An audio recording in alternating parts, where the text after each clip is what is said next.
விட்டீர்களா தம்பி? Okay okay. வீட்டுக்கு வந்து விட்டீங்க, போட்டுட்டீங்க. ஓகே ஓகே, நலமாக இருக்கீங்க. நான் சாப்பிடவில்லை. ஏங்க டாக்டர்? காரக்குழம்பு அக்கா. காரக்குழம்பு ஓகே தம்பி. நீங்கள் காரக்குழம்பு சொன்னவுடனே நாக்கில் ருசியாக இருக்கிறது. மிகவும் மகிழ்ச்சி தம்பி. Okay okay.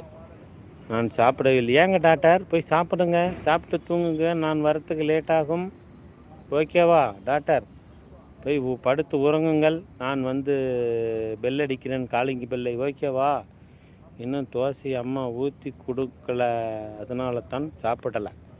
அம்மா ஊற்றி கொடுக்கலையா? பதிவை பார்த்து கொண்டே போய் தோசையை ஊற்ற சொல்லுங்கள்.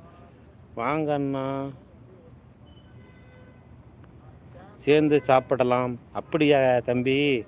நான் என்ன ஆஃபீஸ்லேருந்து கிளம்பவில்லை. அனைத்து நண்பர்களும் வேலை செய்து கொண்டிருக்கிறார்கள்.